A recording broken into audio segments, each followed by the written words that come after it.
শহরে একের পর এক আগুনে পোড়া লাশ পাওয়া যাচ্ছে, কিন্তু লাশগুলোকে শনাক্ত করতে পরিবারের কেউ আসছে না। আবার এই কেসের ইনভেস্টিগেশন অফিসারও হঠাৎ অ্যাক্সিডেন্ট করে কোমায় চলে যায়। শুরু হয় নতুন করে ইনভেস্টিগেশন, কিন্তু খুনি এতটাই ধূর্ত যে সে খুনগুলো নিজে না করে অন্যদের দিয়ে করাচ্ছিল, তাই তার কোনো ট্রেসই পাওয়া যাচ্ছিল না। তো কি ছিল এসব খুনের পেছনের রহস্য, আর খুনি বা কিভাবে খুনের জন্য অন্যদের বাধ্য করছিল? জানতে হলে আসুন শুনে আসি রিসেন্টলি রিলিজ পাওয়া ক্রাইম থ্রিলার সিনেমা 11-এর এক্সপ্লেনেশন। ঘুটঘুটে অন্ধকারের রাত, নিশাচর প্রাণী ছাড়া আর কেউই জেগে নেই। এই সময় একজন লোক জঙ্গলে গাড়ি নিয়ে গিয়ে থামে। এরপরে গাড়ির ডিকি থেকে একজন পুরুষের লাশ বের করে তার ওপরে পেট্রোল ঢেলে আগুন ধরিয়ে দেয়। পরের দিন নিউজে ছড়িয়ে পড়ে চেন্নাইয়ের আভাদিতে একটা পুড়ে যাওয়া লাশ পাওয়া গেছে। এদিকে সকাল হতেই শহরে আরেকটা অঘটন ঘটে যায়। একদল ডাকাত একটা ব্যাংকে হানা দেয় এবং ব্যাংক লুট করে সিকিউরিটি গার্ডকে গুলি করে পালিয়ে যায়।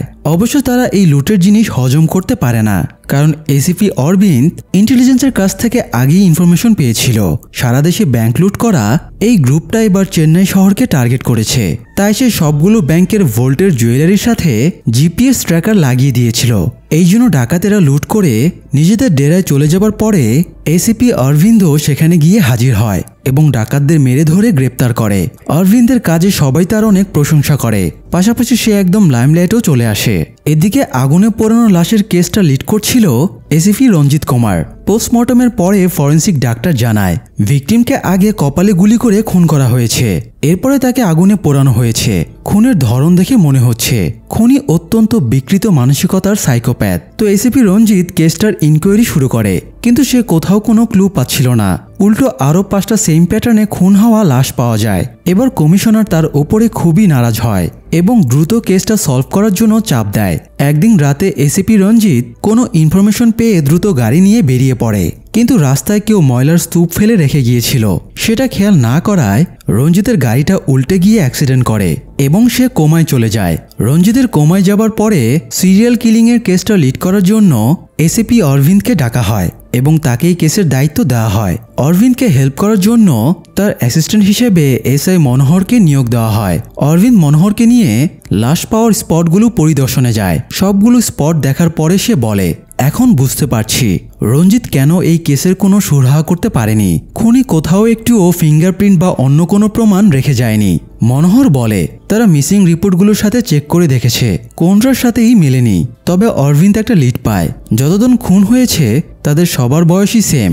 অরবিন্দ মনোহরকে বলে সে যেন কেস সংক্রান্ত কোনো কথা ডিপার্টমেন্টের আর কারোর সাথে শেয়ার না করে। তারা ইনভেস্টিগেশন করে যা তথ্য পাবে তা নিজেদের ভেতরেই রাখবে। তো এরপরে তারা বাড়ি ফিরে যায়। ফেরার পথে মনোহরের কাছে একটা ফোন আসলে অরবিন্দ জিজ্ঞেস করে কে ফোন করেছে। মনোহর জানায় তার বাড়ির কাজের লোক ফোন করেছিল।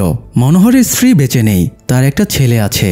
ছেলের পুরো দুনিয়া বলতে মনোহর একাই। তো ছেলে খাবার খাচ্ছে না, এই জন্য কাজের লোক তাকে ফোন দিয়েছিল। অরবিন্দ মনোহরকে তার বাড়িতে নামিয়ে দেয়। বাবাকে কাছে পেয়ে মনোহরের ছেলের মুখে হাসি ফুটে ওঠে। বাবা ছেলের বন্ডিং দেখে অরবিন্দ মুগ্ধ হয়ে যায়। যাই হোক, পরের দিন সকালে অরবিন্দ থানায় যাচ্ছিল, তখন তার জিপটা বন্ধ হয়ে যায়। তাই সে রাস্তার পাশে এসে দাঁড়ায় এবং একটা গাড়ি আসতে দেখে হাত ইশারা করে থামতে বলে। গাড়িটা থামতেই দেখে ভেতরে সঞ্জনা বসে আছে। তাকে দেখে অরবিন্দ একটু বিরক্ত হয়। সঞ্জনার সাথে অরবিন্দের 8 মাস আগে পরিচয় হয়েছিল। সঞ্জনার বিয়ের জন্য বাড়ি থেকে পাত্র দেখা হচ্ছিল। যদিও সঞ্জনার বিয়ের প্রতি তেমন আগ্রহ ছিল না, তবুও বাড়ি থেকে তাকে জোর করে একটা রেস্টুরেন্টে পৃথ্বী নামের একজন পাত্রের সাথে দেখা করতে পাঠায়। তো পাত্র ধূসর রঙের শার্ট পরে থাকার কথা ছিল, সে একই রঙের শার্ট অরবিন্দও পরেছিল। তাই সঞ্জনা অরবিন্দকেই পৃথ্বী ভেবে নেয়। অরবিন্দকে প্রথম দেখেই সঞ্জনা তার প্রেমে পড়ে যায় এবং তার টেবিলে বসে জিজ্ঞেস করে সে পৃথ্বী কিনা। অরবিন্দ জানায় সে পৃথ্বী না, তবুও সঞ্জনা সিদ্ধান্ত নেয় সে অরবিন্দকেই বিয়ে করবে। তাই সে অরবিন্দের সাথে ভাব জমানোর চেষ্টা করে। এই সময় কয়েকজন গুন্ডা এসে অরবিন্দের ওপরে অ্যাটাক করে। অরবিন্দ সবগুলোকে মেরে সেখান থেকে তাড়িয়ে দেয় এবং সঞ্জনাকেও ইগনোর করে চলে যায়। কিন্তু সঞ্জনা অরবিন্দের পিছু ছাড়ে না। সেই থেকে সঞ্জনা সব জায়গায় অরবিন্দকে ফলো করে বেড়াচ্ছে। এই জন্যই সঞ্জনাকে দেখলেই অরবিন্দ বিরক্ত হয়ে যায়। যাই হোক, সঞ্জনা অরবিন্দকে গাড়িতে উঠে আসতে বলে, তবে অরবিন্দ গাড়িতে উঠতে চাইছিল না। তখন সঞ্জনা বলে অরবিন্দ গাড়িতে না ওঠা পর্যন্ত সে এখানেই গাড়ি নিয়ে দাঁড়িয়ে থাকবে, সে নিজেও এখান থেকে যাবে না, আবার অরবিন্দকেও অন্য গাড়িতে উঠতে দেবে না। অফিসের দেরি হয়ে যাচ্ছিল, তাই অরবিন্দ সঞ্জনার সাথে ঝামেলা না করে গাড়িতে উঠে বসে। এরপরে সঞ্জনা অরবিন্দকে থানায় পৌঁছে দেয়। এরপরে অরবিন্দ মনোহরকে নিয়ে হাসপাতালে এসিপি রঞ্জিতকে দেখতে যায়। রঞ্জিত তখনও কোমায় ছিল। অরবিন্দ রঞ্জিতের বউয়ের থেকে তার শারীরিক আপডেট নেয়। রঞ্জিতের বউ জানায় ডাক্তার বলেছে রঞ্জিতের রিকভারির চান্স অনেক বেশি। অরবিন্দ বলে রঞ্জিতের কেসটা এখন সে লিড করছে, তাই রঞ্জিতের কাছে কেসের ব্যাপারে কোনো ডিটেলস আছে কিনা তার বউয়ের কাছে জানতে চায়। রঞ্জিতের বউ জানায় কেস সংক্রান্ত বিষয়ে সে কিছুই জানে না। তো অরবিন্দ এবার সেখান থেকে চলে আসে। রাতে সাইকোপ্যাথ খুনিটা আবারও শিকার ধরতে বের হয় এবং পরের দিন সকালে আরও একটা আগুনে পোড়া লাশ পাওয়া যায়। এই লাশটাকেও হুবহু আগের প্যাটার্নেই খুব কাছ থেকে মাথায় গুলি করে খুন করা হয়েছে। এরপরে আগুনে পুড়িয়ে দেওয়া হয়েছে। তবে ফরেন্সিক ডাক্তার এবারের ভিকটিমের পায়ের ভেতর থেকে একটা প্লেট উদ্ধার করে। সম্ভবত ভিকটিমের আগে কখনো পায়ে সার্জারি করানো হয়েছিল। ডাক্তার অরবিন্দকে কোনো এক্সপার্টের সাথে কথা বলতে বলে, তাই অরবিন্দ প্লেটটা নিয়ে একজন অর্থোপেডিক্স ডাক্তারের কাছে যায়। ডাক্তার প্লেটটা দেখে বলে এটা একদমই নতুন ধরনের প্লেট। গত 1 বছর ধরে এই ধরনের প্লেট ইউজ করা হচ্ছে, তাই এই ধরনের রোগী খুব বেশি নেই। তাছাড়া প্লেটের গায়ে ম্যানুফ্যাকচার কোম্পানির নামও দেওয়া আছে। এই জন্য যারা এই প্লেট কিনেছে তাদের লিস্ট পেতে তেমন সমস্যা হবে না। অরবিন্দ ডাক্তারকে আগামীকালের ভেতরে লিস্টটা দেবার জন্য অনুরোধ করে বেরিয়ে আসে। এ সময় সে মনোহরকে ডাক্তার মোহন কৃষ্ণা নামের একজন হৃদরোগ বিশেষজ্ঞের কেবিন থেকে বেরিয়ে যেতে দেখে। এতে তার সন্দেহ হয় এবং ডাক্তারের কেবিনে ঢুকে জিজ্ঞেস করে মনোহর এখানে কেন এসেছিল। ডাক্তার জানায় মনোহরের কার্ডিও মায়োপ্যাথি নামে একটা বিরল হার্টের রোগ হয়েছে।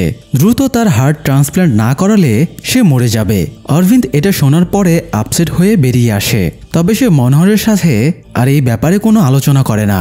পরের দিন ডাক্তার ওইসব রোগীদের লিস্ট পাঠায় যাদের পায়ে প্লেট বসানো হয়েছে। লিস্টে মোট 40 জন রোগী ছিল। অরবিন্দ ভিকটিমের বয়স এবং প্রোফাইল ম্যাচ করে এরকম 7 জনকে সিলেক্ট করে এবং তাদের সবার সাথে দেখা করে। 6 জনকে সে ঠিকঠাকভাবেই পেয়ে যায়। এরপরে সে 7ম রোগী সুধাকরের বাড়িতে যায়। সেখানে গিয়ে সে সুধাকরকে পেয়েও যায় এবং তার পায়েও অপারেশনের দাগ দেখা যায়। তবুও সুধাকরের এক্সপ্রেশন দেখে অরবিন্দের একটু সন্দেহ লাগে, তবে সে কিছু না বলে বেরিয়ে যায়। পরের দিন শহরে আরেকটা পোড়া লাশ পাওয়া যায়। অরবিন্দ এবার একটু চিন্তায় পড়ে যায়। খুনি এতদিন শহরের বাইরে আশেপাশে লাশগুলো ফেলতো, কিন্তু এবার সে একদম শহরের ভেতরে লাশটা ফেলে গেছে। অরবিন্দ জিজ্ঞেস করে থানায় কোনো মিসিং রিপোর্ট এসেছে কিনা। থানায় অফিসিয়ালি তো কোনো মিসিং রিপোর্ট ছিল না, তবে একজন কনস্টেবল জানায় গতকাল একজন ফকির এসে উল্টাপাল্টা প্রলাপ বকছিল। সে নাকি কাউকে মারতে দেখেছে। পুলিশ তাকে পাগল ছাগল ভেবে বের করে দিয়েছিল। এটা শুনে অরবিন্দ সেই ফকিরের কাছে গিয়ে জিজ্ঞেস করে সে রাতে কি দেখেছিল। ফকির জানায় একটা মেয়ে ছাতা মাথায় রাস্তা দিয়ে যাচ্ছিল। তখন লম্বা কোট আর মাস্ক পরা একজন লোক মেয়েটাকে মেরে তুলে নিয়ে যায়। অরবিন্দ জিজ্ঞেস করে ফকিরটা ওই মেয়েটাকে আগে দেখেছে কিনা। ফকির জানায় মেয়েটা নিয়মিত এখান দিয়ে স্কুটারে করে যাওয়া আসা করত। তো লিড পেয়ে অরবিন্দ পুরো এলাকাটা খোঁজখবর নিতে বলে, কিন্তু খোঁজ নিয়েও মেয়েটার কোনো ট্রেস পাওয়া যায় না। অরবিন্দের একটা কনফিউশন হচ্ছিল, মেয়েটা রোজ স্কুটারে করে যাওয়া আসা করত, তাহলে ওই দিন সে হেঁটে যাচ্ছিল কেন। মনোহর বলে হয়তো তার স্কুটার নষ্ট হয়ে গিয়েছিল। অরবিন্দ আশেপাশের সব গ্যারেজে খোঁজ নিতে বলে এবং একটা গ্যারেজে মেয়েটার স্কুটারটা পাওয়া যায়। অরবিন্দ স্কুটারের সিটটা উঠিয়ে ভেতরে মেয়েটার লাইসেন্স পায়। সেখানে মেয়েটার নাম মীরা লেখা ছিল এবং তার বাড়ির ঠিকানাও ছিল। তো অরবিন্দ ফোর্স নিয়ে সেখানে গেলে একটা মেয়ে দরজা খুলে দেয়। কনস্টেবল মেয়েটাকে দেখেই চিনতে পারে। গতদিন কনস্টেবল যখন ফকিরটাকে থানা থেকে বের করে দিচ্ছিল তখন থানার সামনে এই মেয়েটা দাঁড়িয়েছিল। মেয়েটাকে কনস্টেবল থানায় আসার কারণ জিজ্ঞেস করলে মেয়েটা ঘাবড়ে গিয়ে বলেছিল তার কুকুর হারিয়ে গেছে, তাই সে কুকুরের মিসিং রিপোর্ট লেখাতে এসেছে। যেখানে মানুষেরই হদিস পাওয়া যাচ্ছে না সেখানে কুকুর খুঁজতে এসেছে দেখে কনস্টেবল মেয়েটাকে ধমক দিয়ে তাড়িয়ে দিয়েছিল। তো কনস্টেবল মেয়েটাকে চিনতে পেরে জিজ্ঞেস করে তার কুকুর খুঁজে পেয়েছে কিনা। মেয়েটা জানায় সে এখনো কুকুর খুঁজে পায়নি। তবে অরবিন্দ বুঝতে পারছিল এই মেয়েটা মিথ্যা বলছে। এই বাড়ির কোথাও কুকুরের আঁচড় নেই, কুকুরকে খাবার দেওয়ার বাটি নেই, পুরো বাড়িতে কোথাও কুকুর থাকার ট্রেস নেই, তাই মেয়েটা মিথ্যা বলছে। এই জন্য অরবিন্দ বাড়িটা সার্চ করার নির্দেশ দেয়। ভেতরের ঘরে গিয়ে মনোহর অরবিন্দকে ডাক দেয় এবং ভেতরে গিয়ে অরবিন্দ চমকে ওঠে। আসলে মীরা এবং এই মেয়েটা দুজনে যমজ বোন। দুজনের চেহারা একই রকম। তার চেয়েও বিস্ময়কর একটা ফটো দেয়ালে টানানো ছিল। সেখানে টুইনভার্স স্কুলের স্টুডেন্ট এবং টিচারদের একটা গ্রুপ ফটো ছিল। আর ফটোতে 11 জোড়া যমজ স্টুডেন্টকে দেখা যাচ্ছিল। এতগুলো যমজ একসাথে দেখে তারা বেশ চমকে যায়। তবে এখান থেকে অরবিন্দ একটা বড় লিড পেয়ে যায়। সেদিন সুধাকরের বাড়িতে গিয়ে সে এই স্কুলেরই একটা ফটো দেখতে পেয়েছিল। তার মানে সুধাকরেরা হয়তো যমজ ভাই ব্রাদার। এছাড়া এখানে যমজেরা সবাই একই বয়সী এবং একই স্কুলের, তাই হয়তো বেছে বেছে এদেরকেই খুন করা হচ্ছে। তো থিওরিটা প্রমাণের জন্য অরবিন্দ মনোহরকে নিয়ে সুধাকরের বাড়িতে গিয়ে সার্চ করে এবং একটা ব্রিফকেসে সুধাকর ও তার যমজ ভাইয়ের ফটো পেয়ে যায়। এরপরে তারা সুধাকর এবং এই মেয়েটাকে বুড়োতে তুলে নিয়ে যায়। সুধাকরকে জিজ্ঞাসাবাদ করলে সে জানায় তার নাম সুধাকর না, তার নাম সুরিন্দর, আর সুধাকর হলো তার যমজ ভাইয়ের নাম। সুধাকর একটা ট্রাভেল এজেন্সিতে কাজ করত। সেদিন রাতে সুধাকর জানিয়েছিল তার বাড়ি ফিরতে লেট হবে, তাই সুরিন্দর শুয়ে পড়ে। রাত পেরিয়ে গেলেও সুধাকর না ফেরায় সুরিন্দর তাকে ফোন করতে থাকে, কিন্তু সুধাকরের ফোনটা বন্ধ দেখাচ্ছিল। পরের দিন সকালে একটা অচেনা নম্বর থেকে ভিডিও কল আসে। সুরিন্দর ফোনটা রিসিভ করতেই দেখতে পায় সুধাকরকে বেঁধে রাখা হয়েছে, আর তার পাশে মুখোশ এবং কোট পরা একজন লোক দাঁড়িয়ে আছে। লোকটা সুরিন্দরকে একটা নির্দিষ্ট জায়গায় আসতে বলে। সে যদি না যায় এবং পুলিশকে ইনফর্ম করে তাহলে লোকটা সুধাকরকে মেরে ফেলার হুমকি দেয়। এই জন্য সুরিন্দর কিছু না ভেবেই লোকটার বলে দেওয়া জায়গায় চলে যায়। তখনই হঠাৎ কি যেন হয়, সে অজ্ঞান হয়ে যায়। জ্ঞান ফিরে নিজেকে সে একটা কনস্ট্রাকশন বিল্ডিংয়ে আবিষ্কার করে। তখন তার ফোনটা আবারও বেজে উঠলে রিসিভ করে সে দেখতে পায় লোকটা সুধাকরকে পানির ট্যাঙ্কের ভিতরে চুবিয়ে রেখেছে। সুরিন্দর সুধাকরের প্রাণ ভিক্ষা চাইলে লোকটা তাকে সামনের তাঁবুর ভেতরে ঢুকতে বলে। সুরিন্দর তাঁবুর ভেতরে ঢুকে দেখে সেখানে চেয়ারে একজনকে বেঁধে রাখা হয়েছে। তার শরীরটা ঢাকা ছিল বলে তার চেহারা দেখা যাচ্ছিল না, এমনকি সে পুরুষ নাকি মহিলা সেটাও বোঝা যাচ্ছিল না। পাশের টেবিলে একটা রিভলভার রাখা ছিল। লোকটা সুরিন্দরকে নির্দেশ দেয় সামনের মানুষটাকে যদি সে খুন করে তবে লোকটা সুধাকরকে ছেড়ে দেবে। সুরিন্দরের খুন করার সাহস ছিল না, কিন্তু লোকটা সুধাকরের মাথা পানির ভেতরে ঠেসে রেখেছিল। তাই নিজের ভাইকে বাঁচাতে সুরিন্দর সামনের মানুষটাকে গুলি করে মেরে ফেলে। এরপরে সুরিন্দর আবারও জ্ঞান হারিয়ে ফেলে এবং জ্ঞান ফিরে দেখে সে ওখানেই আছে যেখানে সে প্রথমবার দাঁড়িয়েছিল। ঠিক একই ঘটনা ঘটেছিল মীরার বোনের সাথেও। মেয়েটাকে জিজ্ঞাসাবাদ করলে সে জানায় মীরা তাকে মেসেজ করেছিল রাতটা সে বান্ধবীর বাড়িতে কাটাবে। মেসেজ দেখা মাত্রই সে মীরাকে ফোন করে, কিন্তু তার ফোন অফ দেখাচ্ছিল। তবুও ব্যাপারটা গুরুত্ব না দিয়ে সে ঘুমিয়ে পড়ে। পরের দিন সকালেও মীরা বাড়ি না ফিরলে সে বিচলিত হয়ে পড়ে। সে মীরার বান্ধবীর বাড়িতে খোঁজ নেবার জন্য বের হচ্ছিল। তখন তার কাছে অপরিচিত নম্বর থেকে ফোন আসে। ফোনটা রিসিভ করতেই সেও মীরাকে বাধা অবস্থায় দেখতে পায়। তার পাশে মুখোশ পরা লোকটা দাঁড়িয়েছিল। এই মেয়েটিকেও লোকটা সুরিন্দরের মতো ইনস্ট্রাকশন দেয়। তবে মীরার বোন লোকটার কথার তোয়াক্কা না করে থানায় যায়, কিন্তু থানায় ঢোকার আগেই লোকটা আবারও মেয়েটাকে ফোন করে এবং সাবধান করে দিয়ে বলে সে যদি পুলিশকে কিছু জানায় তাহলে সে মীরাকে মেরে ফেলবে, সে বোনের লাশটাও দেখতে পাবে না। এবার মেয়েটা ঘাবড়ে যায় এবং কুকুর হারানোর মিথ্যা গল্প বলে থানা থেকে চলে আসে এবং লোকটার বলে দেওয়া জায়গাতে যায়। এরপরে সুরিন্দরের মতো তাকেও সেইমভাবে প্রেসারে ফেলে একজন মানুষকে খুন করতে বাধ্য করা হয়। পরের দিন সকালে তাদের দুজনের কাছেই একটা ভিডিও আসে। ভিডিও প্লে করে দেখে তারা যে মানুষটাকে খুন করেছিল এটা সেটারই ফুটেজ। তবে তার থেকেও সাংঘাতিক ব্যাপার হলো ওরা যাদেরকে গুলি করে হত্যা করেছে তারা হলো সুধাকর এবং মীরা, অর্থাৎ সাইকোটা তাদেরকে দিয়ে নিজেরই যমজ ভাই এবং বোনকে হত্যা করিয়েছে। সাইকোটা আগের রেকর্ড করা ভিডিও ফুটেজ ভিডিও কলে দেখিয়ে ওদেরকে ব্ল্যাকমেল করেছিল। সাইকোটা তাদের থ্রেট দিয়ে বলে তারা যদি পুলিশকে কিছু জানায় তাহলে সে ওদের খুনের ভিডিও দিয়ে ওদেরকে ফাঁসিয়ে দেবে। এই জন্য বুকে পাথর বেঁধে তারা মুখ বন্ধ করে রাখে। নিজের ভাই এবং বোনকে হত্যা করার কষ্ট তাদেরকে প্রতিদিন তিলে তিলে শেষ করে দিচ্ছিল। প্রতিটা মুহূর্ত তারা নারকীয় জীবন কাটাচ্ছে। সুরিন্দর তো কয়েকবার আত্মহত্যারও চেষ্টা করেছে, কিন্তু পারেনি। অরবিন্দ সবটা শোনার পরে সুরিন্দর এবং মীরার বোনকে একসাথে বসিয়ে জিজ্ঞেস করে তারা একে অপরকে চেনে কিনা। প্রথমত তারা একে অপরকে চিনতে পারছিল না। তখন টুইন বার্ড স্কুলের গ্রুপ ফটোটা তাদের দেখিয়ে বলে তাদের দুজনের বাড়িতেই এই স্কুলের ফটো পাওয়া গেছে। তখন সুরিন্দর এবং মেয়েটা একে অপরের নাম জেনে নেয়। মেয়েটা জানায় তার নাম তারা। এবার ওরা দুজনেই একে অপরকে চিনতে পারে এবং জানায় ওরা ক্লাসমেট ছিল। অরবিন্দ ধারণা করে হয়তো এই গ্রুপ ফটোতে থাকা কেউ খুনগুলো করছে, তাই সে ওদের জিজ্ঞেস করে ওরা কাউকে সন্দেহ করে কিনা। দুজনেই ফটোতে থাকা একটা ছেলেকে দেখিয়ে বলে ওর নাম বেঞ্জামিন, ওদের বেঞ্জামিনকে সন্দেহ হয়। এটা শুনে অরবিন্দ চমকে ওঠে। এই সময় মনোহর তারার ফোনটা চেকিং এর পরে নিয়ে আসে এবং অরবিন্দকে দেখায় তারার ফোনে সঞ্জনার ফটো ছিল। তারা জানায় সঞ্জনাও তাদের ক্লাসমেট ছিল। আবার সঞ্জনারও একটা যমজ বোন আছে, তার নাম অঞ্জনা। ওরা সঞ্জনা এবং অঞ্জনাকেও স্কুলের গ্রুপ ফটোতে দেখিয়ে দেয়। অরবিন্দের সন্দেহ হয় খুনির পরের ভিকটিম হয়তো সঞ্জনা বা অঞ্জনা হতে পারে। তাই সে সঞ্জনাকে ফোন করে, কিন্তু সেটা অফ ছিল। তাই অরবিন্দ জিজ্ঞেস করে ওরা কেউ সঞ্জনার অ্যাড্রেস জানে কিনা। তারা সঞ্জনার এক্সাক্ট অ্যাড্রেস না জানলেও এটুকু বলতে পারে সঞ্জনার বাড়ি বসন্তনগরের কোথাও একটা। গত বছর সঞ্জনার সাথে তার আর ভিআর মলে দেখা হয়েছিল, সেখানে সে সঞ্জনার সাথে ফটো তুলেছিল। এরপরে আর তাদের দেখা হয়নি। জিজ্ঞাসাবাদ শেষ করে অরবিন্দ ওদেরকে বাড়ি যাবার অনুমতি দেয়।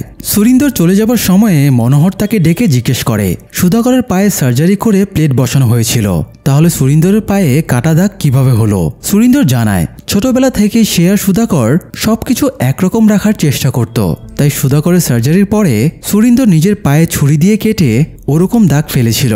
যাই হোক, পরের দিন অরবিন্দ আর মনোহর টুইন বার্ড স্কুলে খোঁজখবর নিতে যায়। সেখানে গিয়ে তারা হেডমিস্ট্রেস শান্তির সাথে দেখা করে এবং গ্রুপ ফটোটা দেখিয়ে বলে চেন্নাইতে এখন পর্যন্ত 8টা মার্ডার হয়েছে।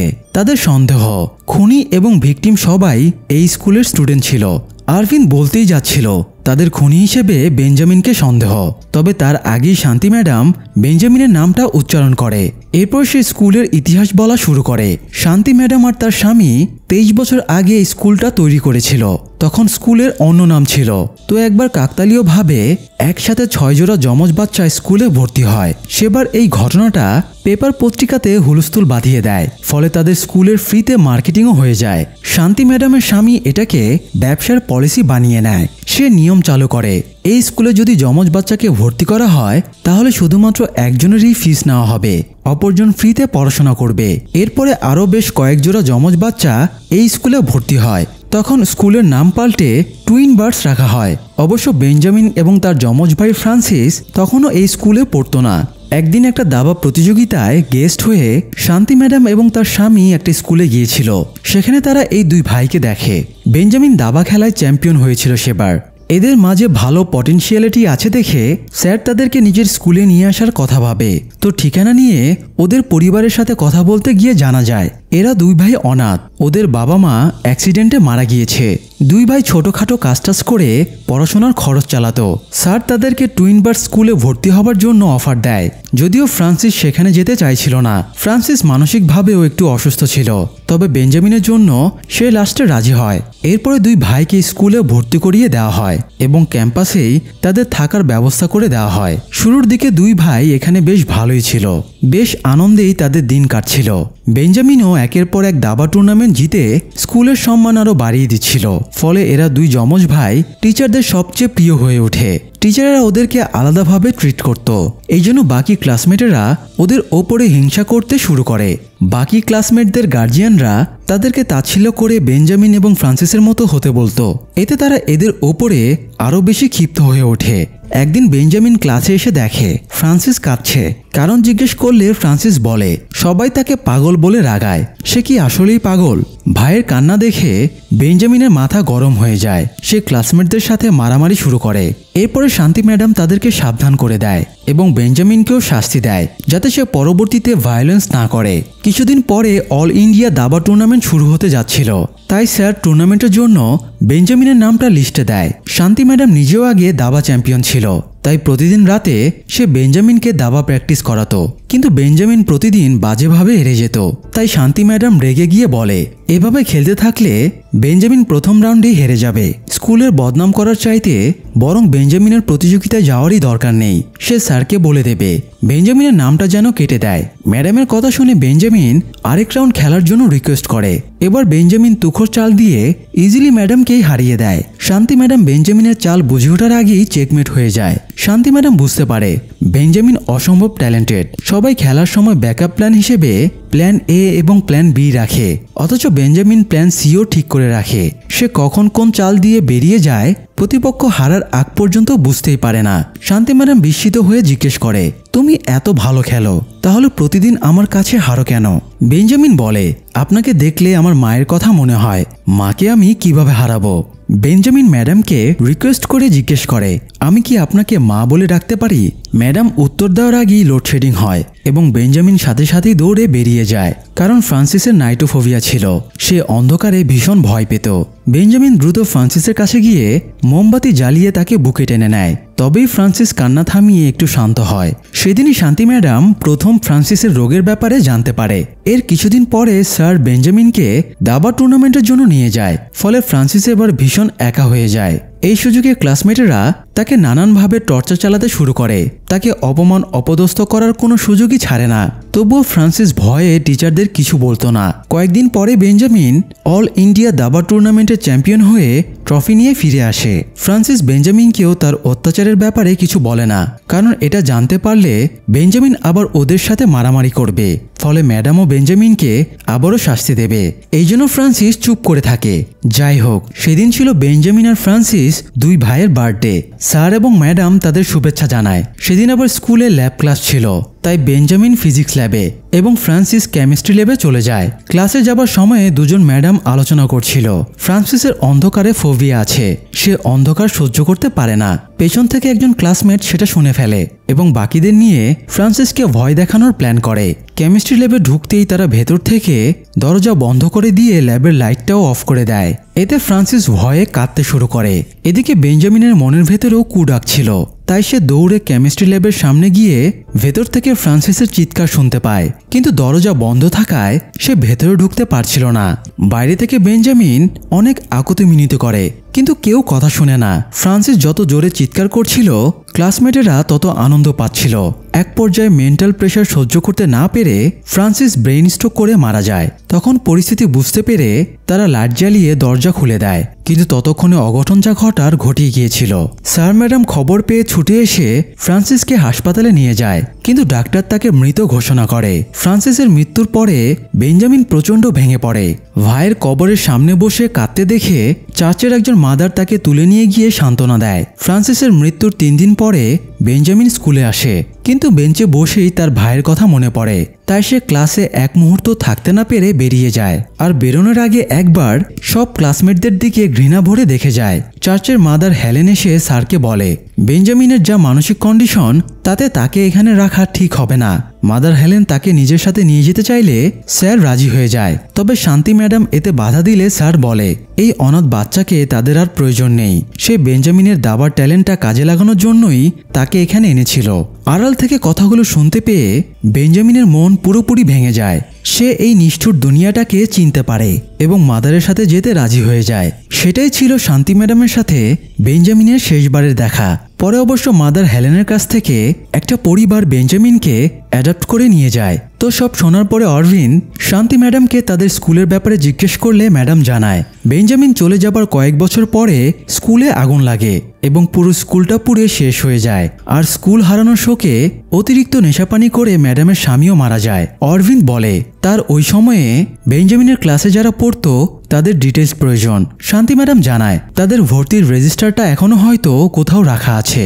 সে ট্রাঙ্কে খুঁজে ভর্তির রেজিস্টারটা অরভিন্দকে এনে দেয়। অরভিন্দ রেজিস্টারটা নিয়ে বাকি ক্লাসমেটদের বাঁচানোর প্রতিশ্রুতি দিয়ে চলে যায়।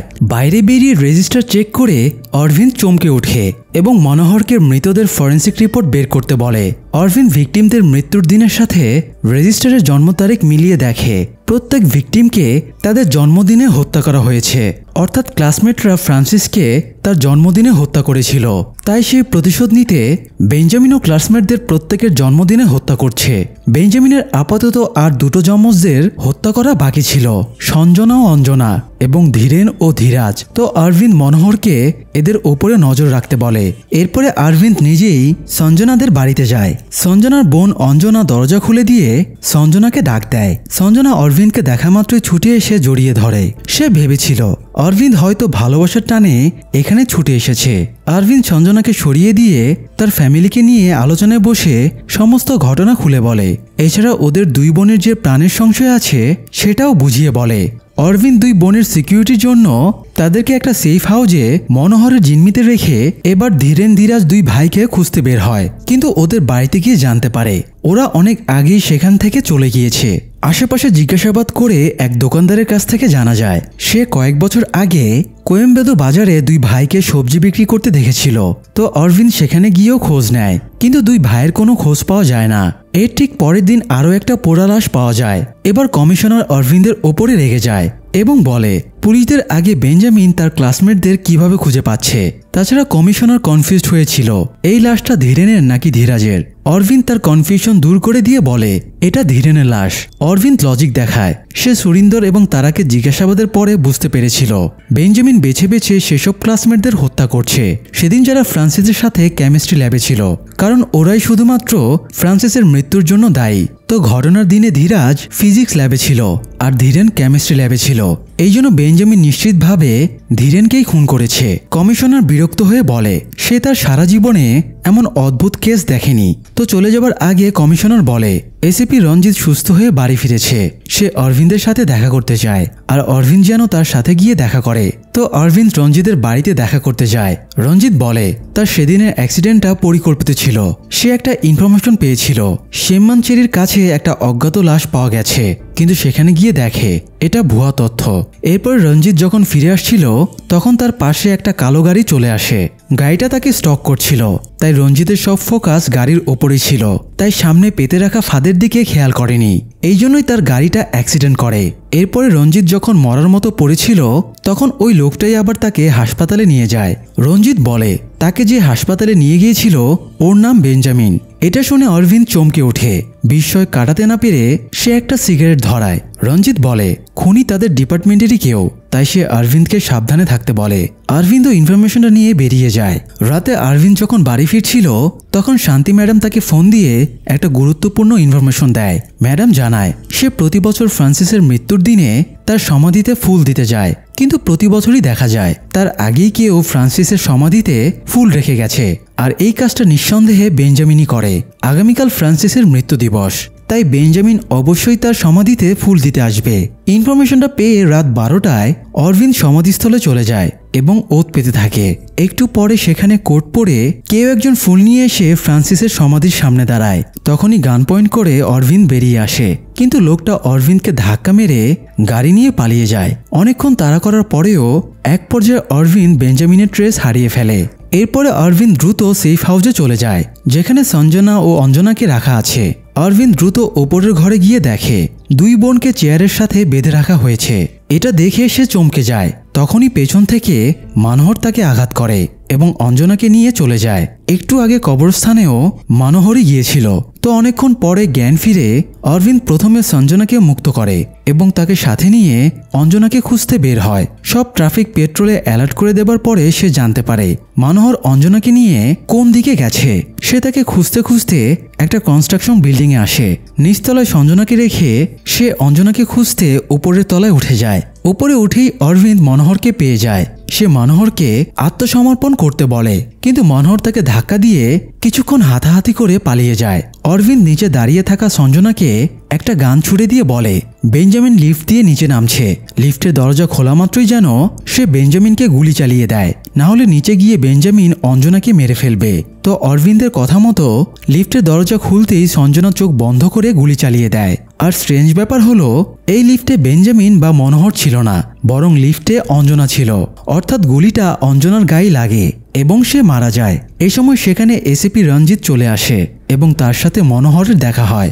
রঞ্জিত মনোহরকে জিজ্ঞেস করে বেঞ্জামিন কোথায়। এই সময় লিফট দিয়ে অরবিন্দ নেমে আসে এবং রঞ্জিত তার দিকে গান পয়েন্ট করলে সে আত্মসমর্পণ করে। আসলে অরবিন্দই হলো আসল বেঞ্জামিন। এই ব্যাপারটা কেউই জানতো না।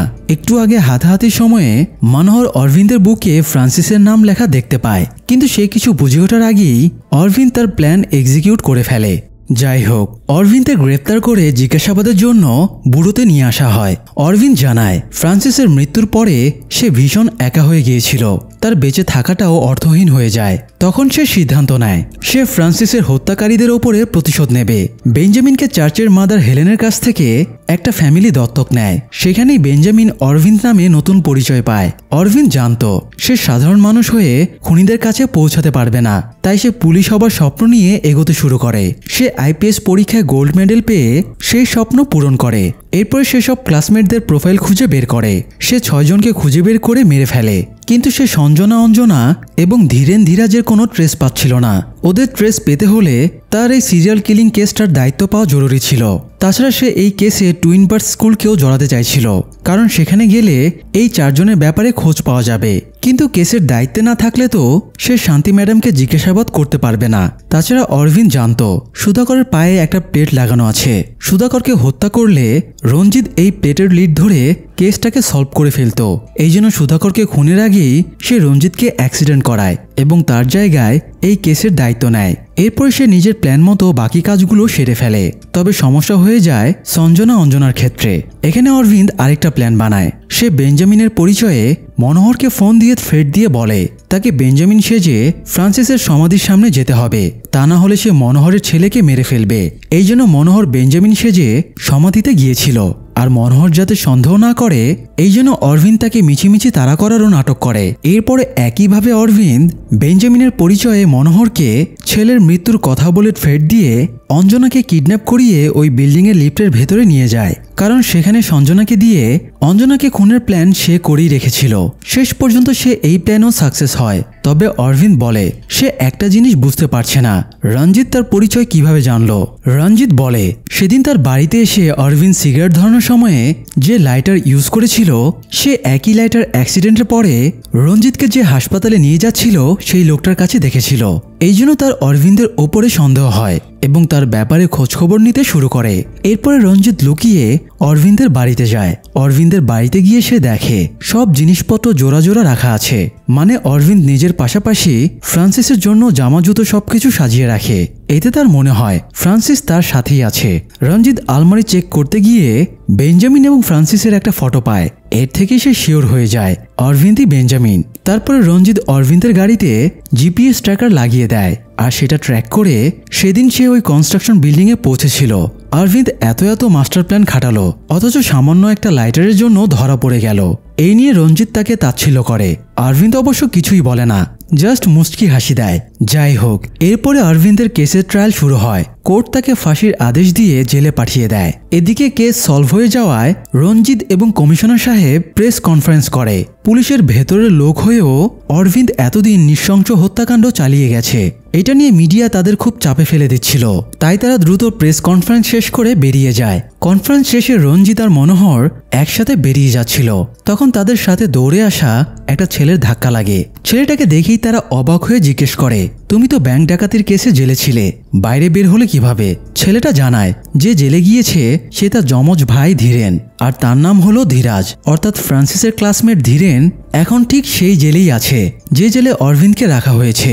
রঞ্জিত ধীরাজকে জিজ্ঞেস করে তাদের জন্মদিন কবে। ধীরাজ বলে আজই তাদের জন্মদিন। এটা জানার পরে রঞ্জিত আর মনোহর ছুটে জেলখানায় যায়, কিন্তু ততক্ষণে অরবিন্দ ধীরেনকে পানিতে চুবিয়ে মেরে ফেলেছিল। এই দৃশ্য দেখে এবার মনোহরের শান্তি ম্যাডামের কথাটা মনে পড়ে। শান্তি ম্যাডাম বলেছিল বেঞ্জামিনের প্ল্যান এ এবং বি এর সাথে সবসময় প্ল্যান সিও থাকে, যেটার ব্যাপারে প্রতিপক্ষ কখনো আন্দাজও করতে পারে না। আজকের ঘটনা থেকে মনোহর এটা হাড়ে হাড়ে টের পেল। আসলে জেলে আসাটাও অরবিন্দের প্ল্যানেরই অংশ ছিল। সেদিন যখন সে কোয়েম্বাদু বাজারে ধীরেন ধীরাজের খোঁজ করতে গিয়েছিল, তখন সে তাদের দুজন বন্ধুর কাছে জানতে পারে ধীরেন এখন জেলে আছে। ইন্টারেস্টিং ব্যাপার হলো সিনেমার শুরুর দিকে আমরা যে ব্যাংক ডাকাতি দেখেছিলাম সেই ডাকাত দলটা ধীরেনই লিড করেছিল। তখন অরবিন্দ ধীরেনের পরিচয় জানতো না, সেই ধীরেনের পুরো গ্রুপটাকে গ্রেপ্তার করে জেলে পাঠিয়েছিল। তো পরে যখন সে ধীরেনের পরিচয় জানতে পারে তখন সে জেলে যাবার একটা প্ল্যান বানায়। প্রথমে অরবিন্দ একটা বেওয়ারিশ লাশকে পুড়িয়ে সবাইকে বিশ্বাস করায় এটাই ধীরেন। এরপর সে সেকেন্ড চালটা দেয়। অরবিন্দ সেদিন রঞ্জিতকে হাসপাতালে নিয়ে যাবার সময় বুঝতে পেরেছিল রঞ্জিত তার লাইটারটা দেখতে পেয়েছে। এই জন্য সেদিন রঞ্জিতের বাড়িতে গিয়ে সে ইচ্ছে করেই সেম লাইটার দিয়ে সিগারেট ধরিয়েছিল, যাতে রঞ্জিতের তার ওপরে সন্দেহ হয় এবং আপোষে জেলে যাওয়ার ব্যবস্থা হয়ে যায়। অরবিন্দ ফুল প্রুফ প্ল্যান করে রঞ্জিতের জন্য জাল পেতেছিল, আর রঞ্জিত না বুঝেই সেই জালে ধরা দেয়, যার কারণে জেলে এসে ধীরেনকে খুনের মধ্য দিয়ে অরবিন্দের প্রতিশোধ কমপ্লিট হয়ে যায়। অরবিন্দের এরকম মাস্টারমাইন্ড প্ল্যান দেখে কারো মুখ দিয়ে আর কোনো কথা বের হচ্ছিল না। সবাই বিস্ময়ে হতবাক হয়ে দাঁড়িয়েছিল। অরবিন্দ মনোহরের কাছে এগিয়ে গিয়ে নিজের বুকের বাম দিক দেখিয়ে দিয়ে বলে সে নিজের হার্টটা মনোহরকে দান করে যাচ্ছে, যাতে হার্ট ট্রান্সপ্ল্যান্ট করে মনোহর নিজের সন্তানের সাথে আরো অনেক দিন বেঁচে থাকতে পারে। অরবিন্দ ছোটবেলায় বাবা মাকে হারিয়েছে, এরপরে ভাইকে হারিয়েছে, এরপরে মায়ের মতো আদর করা শান্তি ম্যাডাম এবং মাদার হেলেনকেও হারিয়েছে। সবশেষে সে তাকে দত্তক না বাবা মাকেও হারিয়েছে। অরবিন্দের সারাটা জীবন কেটেছে নিঃসঙ্গতায়, তাই একা থাকার কষ্ট তার থেকে ভালো কেউ বোঝে না। আর তাছাড়া অরবিন্দ এতদিন বেঁচে ছিল শুধুমাত্র ফ্রান্সিসের খুনিদের শেষ করার জন্য। যেহেতু তার এই কাজটাও কমপ্লিট হয়ে গেছে, তাই সে মরে যাবার সিদ্ধান্ত নেয়। অরবিন্দের কাছে পাওয়ারফুল কয়েকটা ড্রাগ ছিল, এগুলো সেবন করলে মানুষের মস্তিষ্ক ডেড হয়ে যায়। অরবিন্দ ড্রাগের ট্যাবলেটগুলো খেয়ে তখনই সুইসাইড করে। অরবিন্দ মৃত্যুর আগেই মনোহরের জন্য হার্ট ডোনেটের ঘোষণা দিয়ে গিয়েছিল, তাই মৃত্যুর পরে তার হার্টটা মনোহরকে দেওয়া হয়। মৃত্যুর পরে অরবিন্দের একটা চিঠি শান্তি ম্যাডামের কাছে পৌঁছায়, সেটাতে শুধু একটা শব্দই লেখা ছিল, মা। সবশেষে ফ্রান্সিসের সমাধির পাশেই অরবিন্দের সমাধি দেওয়া হয়। এবার অনন্তকাল দুই ভাই একসাথে থাকবে। সেই সাথে সিনেমাটাও এখানেই শেষ হয়ে যায়। দর্শক, শিশু এবং কিশোরকাল লাইফের খুবই গুরুত্বপূর্ণ সময়। এই সময় পাওয়া ভালোবাসা, আদর, অত্যাচার, ঘৃণা, অবহেলা পরবর্তী জীবনে ইফেক্ট ফেলে। তাই সন্তানের শিশু এবং কিশোরকালের প্রতি বিশেষভাবে নজর দিন, তাদের ভালো মন্দের বিচার বিবেচনা করতে শেখান। তা না হলে সিনেমার মতোই ভয়ঙ্কর ভবিষ্যৎ গড়ে উঠতে পারে। আশা করি সিনেমাটি থেকে আমরা শিক্ষা নিতে পারবো। আজ এই পর্যন্তই। এরকম আরও এক্সেপশনাল মুভির এক্সপ্লেনেশন পেতে আমাদের সাথেই থাকুন। ধন্যবাদ।